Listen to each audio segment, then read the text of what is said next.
Hello दोस्तों, welcome back. अगर आदमी के पास पैसा हो तो वो अपनी शादी में किसी को भी नचवा सकता है, और अगर पैसे के साथ डेयरिंग हो तो देश के बड़े से बड़े स्मगलर से दुश्मनी भी ले सकता है। तो ऐसे में किसकी जीत होगी, उस बिलियनियर की या ड्रग लॉर्ड की? चलो इस इंटरेस्टिंग मूवी का एक्सप्लेनेशन देखते हैं। शराब की नशे में धुत एंडी घर आता है तो देखता है उसकी गर्लफ्रेंड शीना घर छोड़ के जा रही है। एंडी उससे बहुत प्यार करता है तो वो नहीं चाहता कि शीना उसे छोड़ के चली जाए। शीना एक नॉर्मल जिंदगी जीना चाहती है, जो एंडी के साथ पॉसिबल नहीं है, क्योंकि एंडी माफिया बॉस नॉर्मन के साथ काम करता है। एंडी भी क्राइम की दुनिया छोड़ना चाहता है, वो मौके की तलाश में है, मगर इस बार वो शीना को रोक नहीं पाता, सिर्फ बेबस होकर देखता रह जाता है।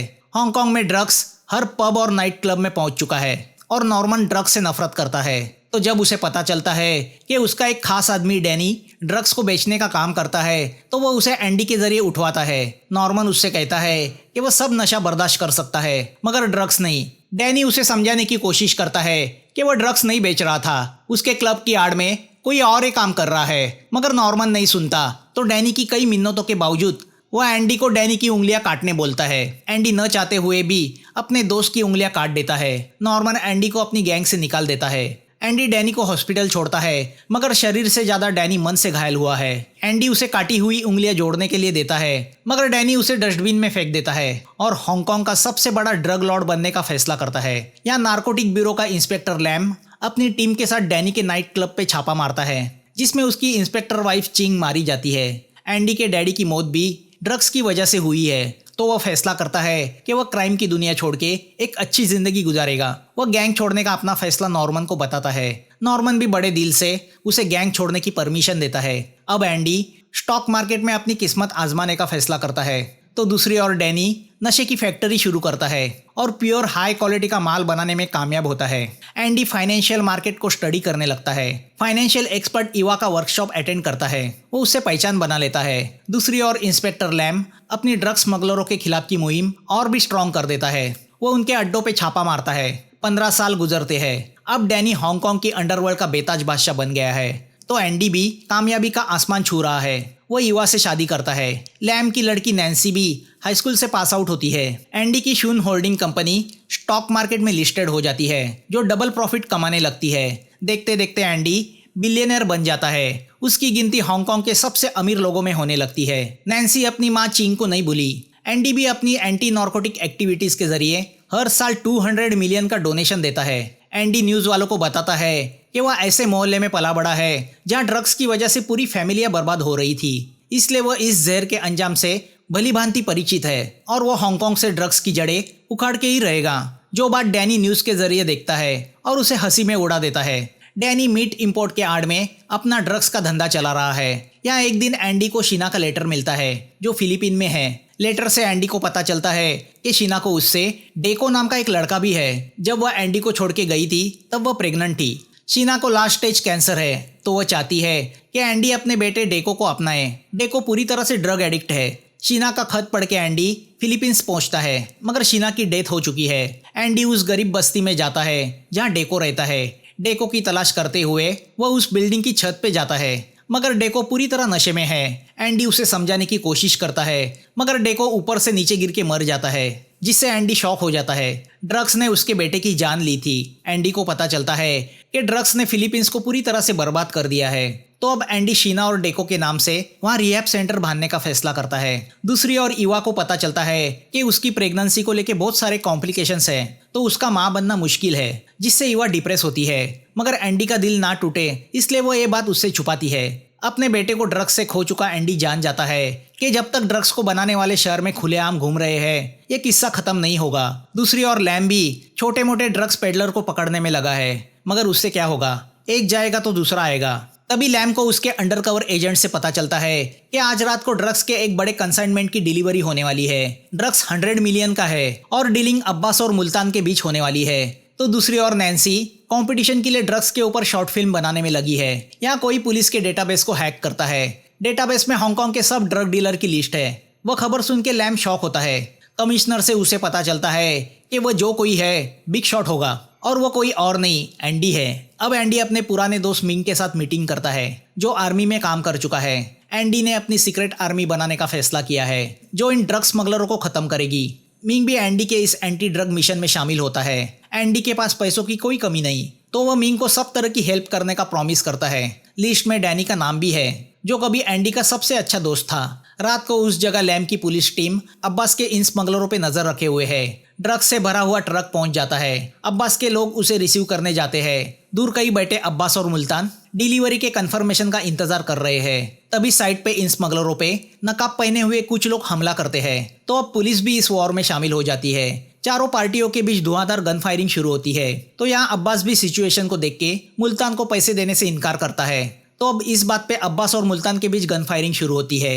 नकाब पहने हुए ये लोग सब स्मगलरों को मार गिराते हैं और ड्रग्स से भरा ट्रक लेके भाग जाते हैं। पुलिस देखती रह जाती है, मगर इस फाइट में मिंग घायल होता है जो पुलिस के हाथ लगता है। अंडरकवर एजेंट के मरने से लैम बहुत गुस्सा होता है, तो यहाँ मिंग कोमा में चला जाता है। लैम इस बात से हैरान है कि आइन वक्त पे उसके प्लान को तहस नहस करने वाली ये मास्क आर्मी किसकी है। वो मिंग के कोमा से बाहर आने के इंतजार में है।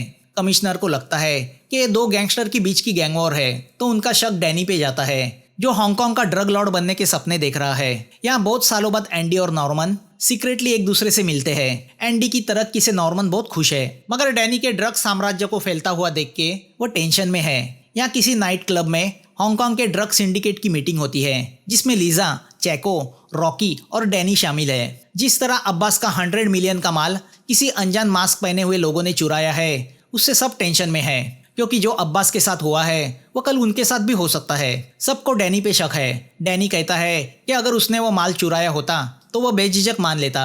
अब लैम भी डैनी को पूछताछ के लिए पुलिस स्टेशन लेके आता है। अब्बास डैनी का कॉम्पिटिटर था, तो पुलिस को डैनी पे शक है कि तभी एक मास्क पहना हुआ आदमी वो चुराया हुआ ट्रक ड्रग के साथ पुलिस स्टेशन के पास छोड़ देता है, जिससे पुलिस और डैनी दोनों हैरान हो जाते हैं कि आखिर ये चोर चाहता क्या है। यहाँ इवा डेस्परेटली मां बनना चाहती है, तो वह ट्रीटमेंट भी शुरू करती है। तो यहाँ डैनी के लोग अपने कॉम्पिटिटर के लोगों को मारना शुरू करते हैं।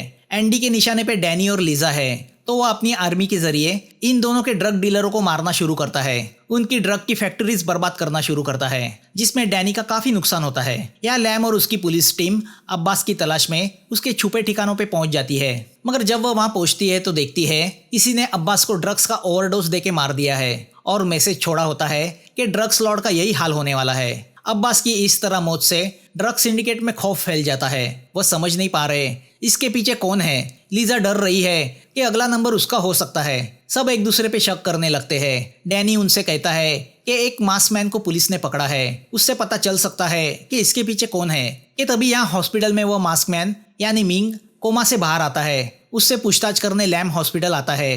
तभी डैनी के लोग भी मिंग को किडनैप करने हॉस्पिटल की उस रूम में पहुंच जाते हैं। मिंग को ले जाते वक्त कॉरिडोर में उनका सामना लैम से होता है। दोनों के बीच गन फायरिंग शुरू होती है, तो पीछे से एंडी के मास्कमैन आके डैनी के लोगों को मार गिराते हैं और मिंग को किडनैप करके अपने साथ ले जाते हैं।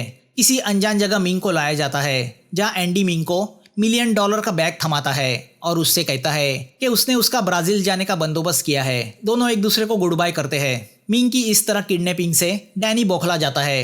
तो यहाँ शॉर्ट फिल्म कंपटीशन में नैन्सी पहला प्राइज जीतती है। चीफ गेस्ट एंडी उसे कॉन्ग्रेचुलेट करता है कि तभी वहाँ लैम भी आ जाता है।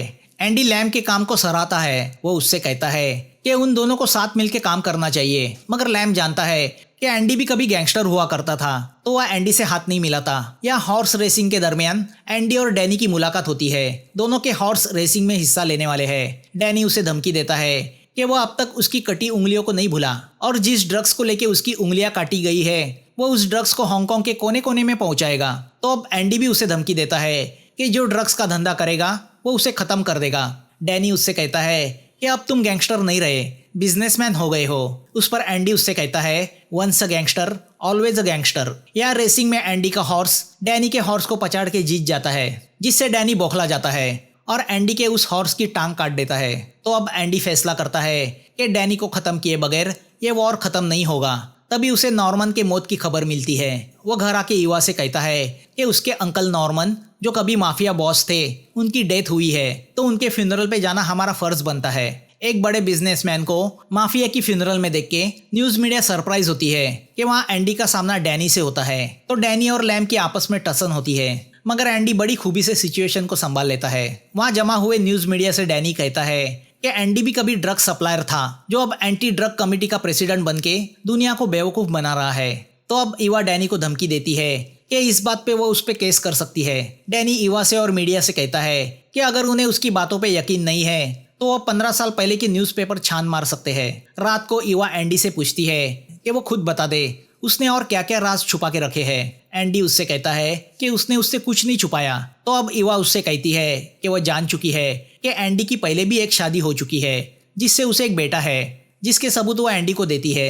अब ईवा उससे कहती है कि डॉक्टर ने उसे कहा है कि वो कभी प्रेग्नेंट नहीं बन सकती, जिससे ईवा का ईगो हर्ट हो चुका है। एंडी उससे कहता है कि उसका वह बेटा मर चुका है, वह बीती बातें है, वह उसे भुला चुका है, वह बस ईवा के साथ जिंदगी गुजारना चाहता है, भले उन्हें कोई बच्चा ना हो। मगर डिप्रेस ईवा वैसी जिंदगी नहीं चाहती। तो यहाँ पता चलता है कि नैन्सी की एक सहेली ने ड्रग्स के नशे में सुसाइड की है, जिससे नैन्सी बहुत डिप्रेस है। वो अपने डैडी लैम से सवाल करती है कि कब इस दुनिया को ड्रग्स से मुक्ति मिलेगी। लैम भी बेबस है तो वह जवाब नहीं दे पाता। दूसरे दिन बरसात में भीगते हुए नैन्सी एंडी से मिलने की कोशिश करती है मगर वह बेहोश हो जाती है। उसे हॉस्पिटल लाया जाता है। नैन्सी के लेटर से लैम को पता चलता है कि उसकी बेटी को पुलिस पे भरोसा नहीं। तो एंडी लैम से कहता है कि अब तो उन्हें साथ मिलके इस ड्रग्स के खिलाफ काम करना चाहिए। मगर लैम को एंडी जैसे गैंगस्टर पे भरोसा नहीं, वो उससे हाथ नहीं मिलाना चाहता। तो अब एंडी न्यूज़ मीडिया के सामने ऐलान करता है कि जो कोई हांगकांग के सबसे बड़े ड्रग लॉर्ड को मारेगा उसे वो $100 मिलियन देगा। मगर वो किस ड्रग लॉर्ड की बात कर रहा है कोई जान नहीं पाता। एंडी के इस सरेआम ऐलान को पॉलिटिशियंस नोटिस करते हैं और पुलिस के साथ मीटिंग बुलाते हैं। मगर एंडी ने किसी का नाम नहीं लिया, ना ही किसी इंसान को धमकी दी है। उसने तो ड्रग जैसे क्राइम को खत्म करने के लिए इनाम जाहिर किया है, तो वो कुछ एक्शन ले नहीं पाते। मगर हांगकांग का सबसे बड़ा ड्रग लॉर्ड कौन है, इसका फैसला कौन करेगा? तभी हर न्यूज चैनल के पास एक पेन ड्राइव पहुंच जाता है जिसमें हांगकांग के 4 बड़े ड्रग स्मगलरों की इंफॉर्मेशन है। मीडिया उस इंफॉर्मेशन को ब्रॉडकास्ट करती है। लीजा पुलिस से प्रोटेक्शन मांगती है, तो एंडी की प्राइवेट आर्मी इस माहौल का फायदा उठा के ड्रग स्मगलरों के अड्डे पे हमला बोल देती है और उन्हें मार के उनके माल को तहस नहस कर देती है। शहर में काफी ड्रग डीलर की मौत होने लगती है। अब सिर्फ डैनी बचा है। उसे हांगकांग के सबसे बड़े ड्रग लॉर्ड का खिताब मिल जाता है। तो अब डैनी डेंजर में आता है। वो एंडी की चाल समझ जाता है और अपने आदमी को एंडी को मारने की सुपारी देता है। लैम भी समझ जाता है कि एंडी डैनी से अपनी दुश्मनी निकाल रहा है, तो वह उससे जवाब मांगने जाता है। वह उससे कहता है कि लोग अगर कानून को हाथ में लेके क्रिमिनल्स को मारने लगे तो हर कोई क्रिमिनल बन जाएगा। एंडी उससे कहता है जब पुलिस नाकामयाब हो जाती है तब आम इंसान को ही गन हाथ में लेनी पड़ती है, यही हिस्ट्री कहती है। या डैनी प्रेस कॉन्फ्रेंस बुलाता है और न्यूज मीडिया से कहता है कि वह एक बिजनेसमैन है। ड्रग लॉर्ड बता के उसका नाम खराब किया जा रहा है, जिससे उसकी जान को अब खतरा है, तो उसे पुलिस प्रोटेक्शन चाहिए। अब डैनी की प्रोटेक्शन की ड्यूटी में लैम को लगाया जाता है, जिससे लैम जैसा सीनियर ऑफिसर फ्रस्ट्रेट हो जाता है। तो दूसरी ओर ईवा एंडी से डाइवोर्स लेती है। एंडी न चाहते हुए भी दुखी दिल से डाइवोर्स पेपर साइन करता है। दोनों फैमिली कोर्ट से बाहर निकल रहे होते हैं कि तभी डैनी के गुंडे मशीन गन से उन पे फायरिंग करने लगते हैं, जिसमें ईवा की मौत हो जाती है। ये खबर डैनी को मिलती है तो वह समझ जाता है कि अब बदला लेने एंडी जरूर उसके पीछे आएगा। या एंडी अपनी बहुत सारी गन को बुलेट से लोड कर देता है। दूसरी ओर डैनी हांगकांग से भागने के लिए एयरपोर्ट की तरफ निकल पड़ता है, जिसको प्रोटेक्ट कर रही है लीम और उसकी टीम। के तभी रास्ते में एंडी की फोर्स उन पे हमला कर देती है और वह डैनी और उसके लोगों के ऊपर फायरिंग शुरू करती है। अब डैनी के लोग, एंडी के लोग और पुलिस के बीच धुआंधार गन फायरिंग शुरू होती है, जिसमें लैम की टीम की एपी मर जाती है। मौका देख के डैनी एक कार से वहां से भागता है, तो एंडी उसका पीछा करने लगता है। काफी लंबी चेस के बाद डैनी सबवे स्टेशन में घुस जाता है, तो एंडी भी अपनी कार को स्टेशन में घुसा देता है। डैनी कार को ट्रैक पे उतार देता है, तो एंडी भी अपनी कार को उसके पीछे पीछे ट्रैक पे उतारता है। पीछे से आती सबवे ट्रेन उनकी कार को ठोक देती है, जिसमें एंडी और डैनी दोनों घायल होते हैं। जैसे ही एंडी को होश आता है, वो डैनी को सामने आने कहता है। डैनी एंडी से कहता है कि मैं तो छोटा सा गुंडा था, तुम्हारी वजह से ड्रग लॉर्ड बन गया। एंडी उससे कहता है दुश्मनी हमारी थी, तुमने खामखा मेरी वाइफ को मार दिया। डैनी उससे कहता है अच्छा दोस्त होने के बावजूद इतने साल तुम कभी मुझसे मिलने नहीं आए, अपनी दोस्ती को तुमने दुश्मनी में बदला है। तभी वहां पे लैम आ जाता है। वह एंडी को गन फेंकने बोलता है। एंडी लैम से कहता है कि कानून डैनी का कुछ बिगाड़ नहीं पाएगा, उसे मुझे ही मारना होगा। तभी डैनी अचानक खड़ा होके एंडी पे फायरिंग करता है। दोनों एक दूसरे पे गोली चलाते हैं, जिसमें दोनों ऑन द स्पॉट मर जाते हैं। लैम देखता रह जाता है। अब लैम डेटाबेस में से डैनी का नाम डिलीट कर देता है, क्योंकि ड्रग लॉर्ड का खात्मा हो चुका है। एंडी ने जैसे इच्छा जताई थी वैसे उसके और उसकी वाइफ के नाम से एक चैरिटी ट्रस्ट बनाया जाता है जो ड्रग पीड़ितों के लिए काम करेगा। तो यहाँ लैम पैसा निकालने एटीएम जाता है तो देखता है उसके अकाउंट में 100 मिलियन डिपॉजिट हुए हैं। वो समझ जाता है कि मरने के पहले एंडी ने ये काम किया है।